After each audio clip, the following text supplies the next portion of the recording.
नमस्ते। उपस्थित हो एक नया वीडियो लेकर। देखिए यूपीआई आईडी क्या है और यह किस प्रकार आपको पेमेंट भेजने या प्राप्त करने में मदद करता है, इसके बारे में आज हम बात करते हैं। तो देखिए यूपीआई आईडी का जो फुल फॉर्म होता है वो होता है यूनिफाइड पेमेंट इंटरफेस। अब हम बात करते हैं कि आखिरकार ये यूपीआई आईडी है क्या। तो देखिए जब भी आप अपने फ़ोन में पहली बार कोई भी आप पेमेंट एप्लीकेशन को डाउनलोड करते हैं और उसको आप लॉगिन करते हैं, तो लॉगिन करते संग ही जब आप अपना मोबाइल नंबर और बैंकिंग संबंधी सारा डाटा डालने के बाद आपको एक यूपीआई आईडी खुद ब खुद बन जाता है। इसी के थ्रू पैसे किसी दूसरे अकाउंट में ट्रांसफ़र होते हैं। यानी कि अगर हम बात करें शॉर्ट में, तो देखिए अगर आप पैसे भेजते हैं किसी के अकाउंट में, तो पहले क्या होता था कि आप बैंक नंबर अकाउंट नंबर डालिए, फिर आप उसका एफएससी कोड डालिए, फिर उसका आप नाम डालिए, तब जा कर के आप उसके अकाउंट में पैसे भेज सकते थे। लेकिन अब क्या हुआ है कि पेमेंट एप्लीकेशन आ जाने के बाद कि आप सिर्फ मोबाइल नंबर या क्यूआर कोड या किसी अन्य माध्यम के थ्रू या यूपीआई आईडी खुद डालने के बाद आप डायरेक्टली पैसे भेज सकते हैं बिना अकाउंट से संबंधित जानकारी देने के बाद। तो सबसे पहले बात करते हैं कि आखिरकार ये जो यूपीआई आईडी है ये अलग कैसे काम करता है। तो देखिए अलग कैसे काम करता है इसके बारे में तो मैंने आपको बता ही दिया कि आपको जब भी आप यूपीआई आईडी से पैसे भेजेंगे तो आपको बैंकिंग संबंधी कोई भी जानकारी नहीं देना होता है।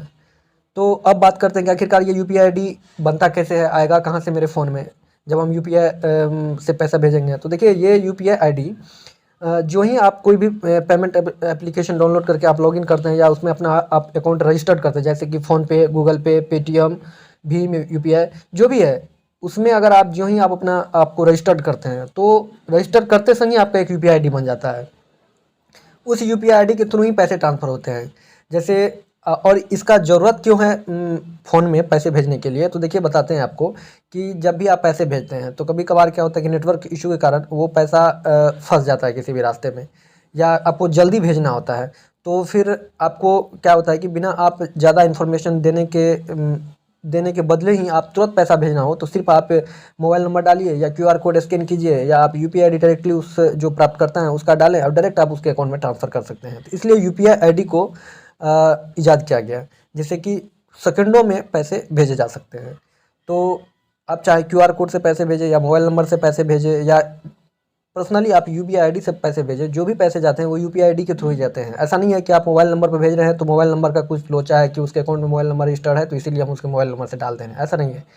बस आप मोबाइल नंबर डाल दे रहे हैं, इसका मतलब है कि उसका यूपीआई आईडी जनरेट हो जाता है। जो ही मोबाइल नंबर से वो अकाउंट लॉगिन होता है तो ही उसका यूपीआई आईडी जनरेट हो जाता है, और जो आप मोबाइल नंबर डालते हैं तो उसका यूपीआई आईडी से वो कनेक्शन फिट हो जाता है, जिससे कि उसके यूपीआई आईडी में पैसा जाता है, ना कि मोबाइल नंबर में पैसा जाता है।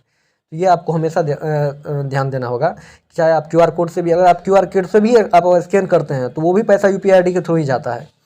तो सारा का खेला यूपीआई आईडी के थ्रू है। लेकिन डायरेक्टली अगर आपको अकाउंट में, जैसे कि अकाउंट नंबर डाल के आप ट्रांसफ़र करते हैं, तो फिर वो यूपीआई आईडी से नहीं जाता है, तो वो अकाउंट नंबर से जाता है।